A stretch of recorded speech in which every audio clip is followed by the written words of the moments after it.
Classic Tetris in 2024 is wild, and this year alone we've had various milestones and achievements reached, from Alex T getting the first 10 million plus score, to then later winning the championships, to Fractal maxing out 6 out of 6 games with DAS in competitive play, to Andy getting a DAS level 32, to Dog getting the first ever rebirth. I mean heck, even I got 6 maxes in a Jonas Cup qual, something that has not been done before with DAS. All elements of play have evolved, which is great, don't get me wrong, but what about people who want to get into Classic Tetris? Is there a way to help close the gap between a new player and players with years of experience? Thanks to the efforts of a community member, the answer to that question is yes. And in this video, I will be talking about how you, whether experienced or new, can utilize this new tool to its fullest potential and elevate your game. Before we get into what this tool is, I want to break down what is exactly needed to become the next Alex T, Blue Scooty, or Dog. Timestamps will also be linked down in the description for relevant spots if needed. There are a few things needed to become a World Championship caliber player. One of those is mechanics. Mechanics relates to your ability to move pieces, so to speak. And in order to become a player to contend for the World Championship in Classic Tetris, you will have to learn rolling. But this video doesn't focus on that though. Rather, it focuses on some of the other aspects needed, which I would like to call the fundamentals and technicals. And this is what we're going to focus on today. One of the biggest advantages that existing players will have over players just getting into the game is stacking knowledge and application of said stacking knowledge. The best way to learn, like most things in the world, is just to play the game and learn through trial and error. Wait, don't click off the video yet because there actually is one issue with this approach. Time. Because it will take time to learn what works, what doesn't work, and what sometimes works. And sometimes there are just going to be adjustments and patterns that you won't discover yourself. So watching top players is going to assist with this, but they might not be live all the time. And furthermore, a lot of players do things that aren't quite intuitive depending on the context surrounding it. And it's really difficult to explain why a choice was made in the middle of the game, whether it's because the player is heavily focused on playing the game, locked in so to speak, or the move doesn't get recognized because of the stream delay and the player not remembering specifically the placement that's being talked about. Because I mean, you make 100 thousands of placements a game, a lot of decisions to be made, easily forgotten. So what can be done about this? Well, a community member by the name of Ansel came up with a solution, and that solution is called Tetris.org, and one of its functions, puzzles. But now a question that you might have is, what is Tetris.org? Well, it originally started out as an application called TetrisFish, kind of a nod to the well-known chess bot Stockfish. And well, I guess I'll let the creator Ansel tell you more about it.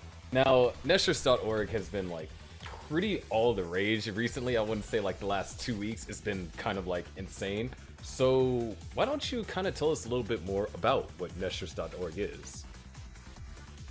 Yeah, so it's a bit of a long story because I think this entire Tetris.org application started off with something very, very different, which was TetrisFish. And TetrisFish was something I made 3-4 years ago, a long time ago. It was a desktop application, and the goal was to be able to analyze games you play. So you record a game on a video, you put it into the app, and it'll tell you, you'll go through the moves, it'll tell you, oh, is this move good or is this move bad? And it was a bit of like an analysis tool, a bit like chess.com, and that really was it. But I always felt like there was so much more potential with the tooling that Tetris could use. Because if you look at games like chess, there's so many resources out there. And I realized, wow, Tetris is not really having anything like that. There's stuff like modern Tetris, being able to play online, but not much for classic Tetris. And so that really got me thinking. And I think 2023 CTWC, that's when I had the idea of making this TetrisFish, this analysis tool, something that was in the browser as opposed to a desktop application. And the nice thing about websites is you give a website link, and then someone can immediately click on the website and start doing things. And the second best thing about websites is you can do so much more with connecting everyone together. You can now connect people around the world by having them log into a website which can store data and can persist across millions of people connecting around the world. So in a nutshell, Tetris.org started out as TetrisFish, an analyzation application to help as a way for you to analyze your gameplay so you can improve. But eventually, this initial approach wouldn't stick around, as Ansel would pivot to something that would encourage more engagement. What I realized is people just want to play Tetris. At its core, I needed to build a website which was structured around Tetris and playing Tetris together. Because doing something with people is almost always more fun than doing it alone. If you were to play Tetris, Tetris is mostly a solo player game, and so you can play on your console, and then you can remember your high scores in your head, and then you can stop playing. But I wanted to bring this to the larger community. I wanted for people to be able to play Tetris against each other, and maybe have something like chess.com. I think chess.com is a great model because you match with random people based on your skill level, and as you play better and better, your elo rises up, so you match against harder people, and then you can see yourself in the leaderboards. And that's what I realized Nestors.org needed to be. So that's when I pivoted from TetrisFish, which I really called the analysis tool, to Nestors.org, which is a platform to play Tetris. And so that's really what I set out to build. Nestors.org's intention is to build something that people can play Tetris around the world with no entry barrier.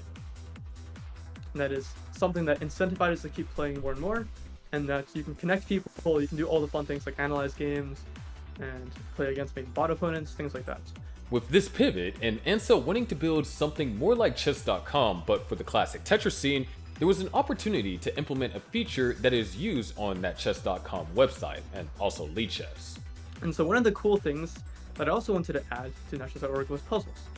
So chess.com has these puzzles where it gives you these cool positions with one right answer, and then you try to solve the position, and if you get it, you increase puzzle elo, which gives you harder puzzles. And Tetris in itself is also a puzzle game, so I really thought, could we apply this into Tetris? Could we have Tetris puzzles? If you can give different positions to players with one clear best move, players could try different moves and see if they can get the correct one, and then perhaps advance in puzzle elo that way. And that's kind of how Nestors.org puzzles came about. So now that we've established what Nestors.org is and the puzzle function of it, we need to dive into why this tool is so revolutionary for improvement and how it can be used to accelerate your classic Tetris stacking knowledge by leaps and bounds. The way to get started with puzzles is to go to Nestors.org. You're given two options, to log in or continue as a guest. Logging in is just done by using your Discord account, but it isn't needed. Once you're at the homepage, you can click on puzzles and then you can begin. The way puzzles works is you're given 2 pieces and 30 seconds to decide where those pieces get placed. Upon completing the puzzle, if you got the number 1 answer, you'll gain elo if you're logged in, and you'll lose elo if you're wrong. It'll also give you alternative placements with different engine evaluations. It is very easy and accessible to anyone that wants to get started, but the depth and the impact of these puzzles go beyond just these placements. And that's because on a fundamental level, Tetris puzzles aren't the same as chess puzzles. Or rather, there isn't always a definitive right answer. I'll let Ansel explain a little bit more. Puzzles have an invariant where there is one correct answer.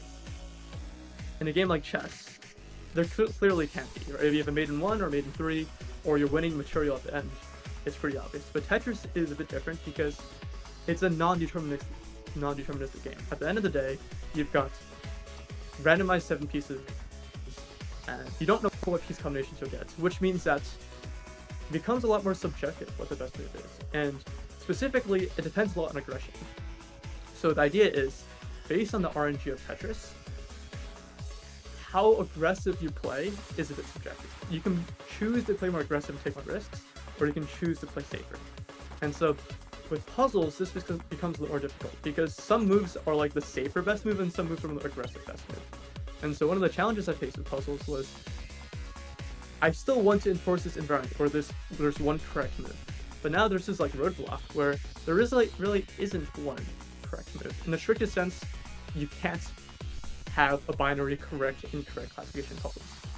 But there's a few ways around that. The goal for puzzles was to try to pick puzzles where the aggressive correct move and the safe correct move were the same.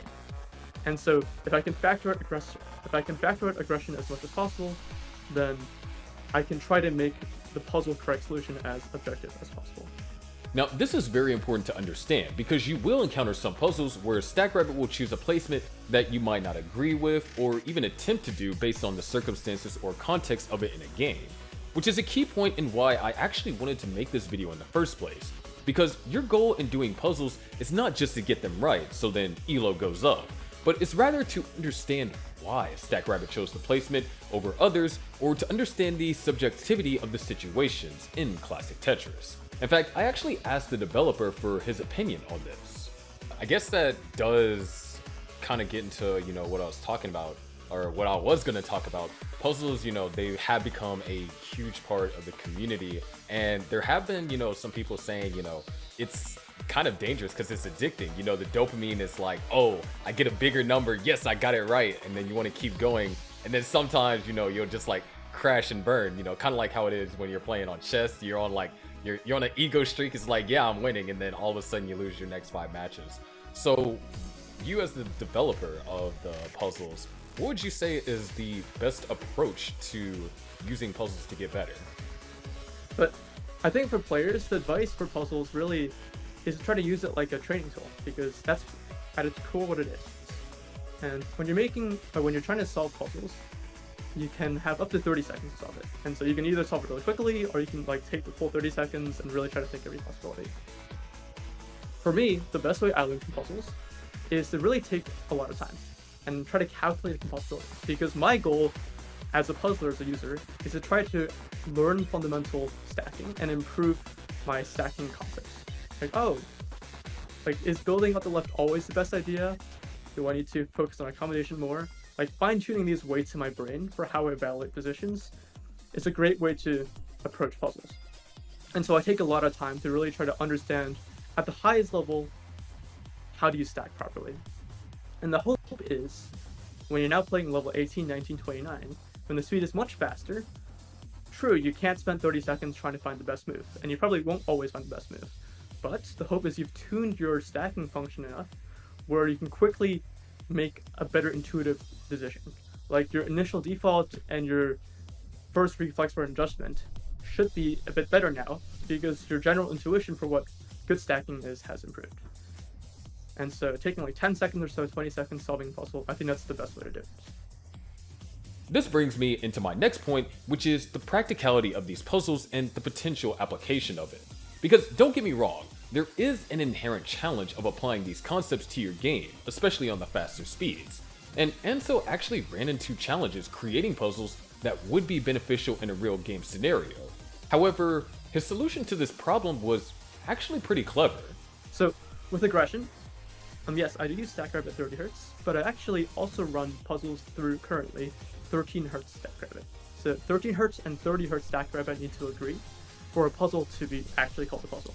So the goal for that is, if a really safe version of StackRabbit and a really aggressive version of StackRabbit agree, then most likely you factored out most of the aggression variance, and therefore for even lower Hertz or higher Hertz players, they should make a similar optimal move. So as we heard, the iteration of StackRabbit operates at 30 Hz, which is the peak speed that one can obtain with rolling. This presented a problem though, with slower playstyles such as DAS and hypertapping not being able to do the same placements, and also the issue of high reaction based placements, like placements that you would need way up top of the board. And Ansel actually talks a little bit about this too. In the game, or in Tetris, there's really two big mechanics. There's stacking, and there's this idea of input speed or input execution. And puzzles really should only focus on stacking. You shouldn't really care about input speed at all. And so the goal was to try to filter out puzzles which really needed high input speed, because then it's not a puzzle anymore. It just becomes, oh, do I have the capability of tapping that fast? So the puzzles that are generated are something that are mechanically speaking doable by all playstyles, but there is a bit of nuance to that. And this actually brings me to my main point and the introduction of a new series here on my channel. Because we already established that puzzles are meant to be a way to absorb a lot of pattern to help build stacking fundamentals and also to develop an intuition to be used on the faster speeds. But there is still one key issue when it comes to utilizing these puzzles in its fullest potential: truly understanding them. And Ansel is actually aware of this issue too. It's really hard to actually say why is a move better than the other. And so this is unfortunately one of the downsides of puzzles, because the goal for puzzles is to learn, and sometimes if you don't understand why a move is better than the other, then it's the stuff you learn is a lot less. I don't think it's an easy problem to solve, and I'd love to solve it, but unless there's a way to use a different AI or a way to explain the AI, I don't think it's a feature I could support anytime soon. And so for now, the recommendation is just post the puzzle. You can share the puzzle, share the link, and ask other people in the community and discuss. And oftentimes what I've found is that people can derive a good reasoning for why StackRabbit chose one move over another. And hopefully that can help you really understand why some moves are better. And this is where I come in, or rather, the series on this channel comes in, because my goal is to be able to help people understand more about the choices made from StackRabbit, not just on a fundamental level, but on a contextual level. And what I mean by that is whether or not you're playing on level 18, you're on level 19 speeds, or even if you're on level 29, or if you're playing for high scores, or you're in a competitive space. And there will be two ways that I plan on accomplishing this. One is a video series where I break down anywhere from 3 to 7 puzzles, either that I find myself or that are submitted through my Discord server that I really like and want to dive into. And the other would be just answering them directly also in my Discord server. Ansel, as mentioned in the clip, said that his Discord server for Netris.org is another source to get explanation from other players regarding certain choices.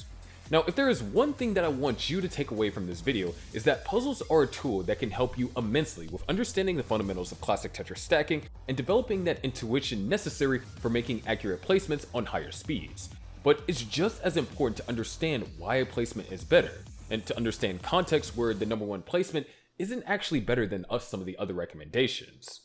Now, this actually isn't the last that you hear about Ansel on this channel either, and I think we're getting down to our last two. What are some future plans that you have for Netris.org? You know, we've talked a bit about puzzles, we talked a bit about lessons, but anything else that you have planned in the future, whether far or near? By far the biggest feature that I hope to release in the next few months is multiplayer ranked Tetris. You can click a button, it'll take you to a multiplayer lobby, and you'll spin and you'll match against a random player with your skill level, and then you'll have a best of 2 match probably. And then if you win the match, you'll get ELO, and if you lose the match, you'll lose ELO. And then you spin again. And the hope is, as you get better, you get a higher and higher ELO, and you match against harder and harder players. I think that would be the number one that sets apart Netris.org to everything else. Especially because you can play directly in the browser without needing a CRT. Anyone who has even never had any Tetris experience or Tetris equipment can just go to the website and play other people. And I really hope that this will revolutionize the Tetris landscape. So, with that being said, what is the best way that people can support you? That's a great question. So there's a few ways. Right now I have a Patreon, and I think it's a $5 subscription a month. I have a bit of server costs. Right now my server cost is $24 a month, plus some, I think, DNS and SSL stuff that is like $20, $30 a year. And the reason is, as more and more people play, it takes up more and more server space, and I have to keep upgrading the server. Partially, this is due to some inefficient code, and I need to work on making the code better and support more people. But at the same time, monetary help helps a lot, because that allows me to pour more resources into the server. And Netris.org is closed source, but if you're a developer and you're interested in doing things like writing Netris.org code, or designing Figma stuff, or mockups, or if anything else that you think that you'd bring to the table, then let me know. Because it'd be amazing to be able to work with you to try to make Netris.org a more successful product. All right, so you heard him. Patreon, that'll be linked down in the description. In addition to that, the full interview will be posted this weekend on the YouTube channel, but will be available for my Patreons later on today. Now, that is going to do it for this video, but before I get into my call to actions, I just wanted to apologize to Ansel. This video has taken a very long time to get out, longer than the initial timeline that I anticipated for, and for what he's doing for the community, he deserves better. So I want you guys to at least check out Netris.org and eventually his Patreon. Both will be linked down in the description for ease of access. If you enjoyed the video, leave a like. Comment down what you personally think about puzzles, whether or not you'd continue to do them or start doing them, and also what day you would like this puzzle breakdown series to be on. Love to hear your thoughts. Of course, join the Discord server for more updates in regard to content, streams, and more, and subscribe if you want to see more content like this with videos coming very soon. Anyways, I'll see you all in the next video. Not gonna say what it is, but I think you guys will like it. Anyways, I'm your favorite underwater host, Sharky, and I'll see you in the next video here on the ITZsharky channel.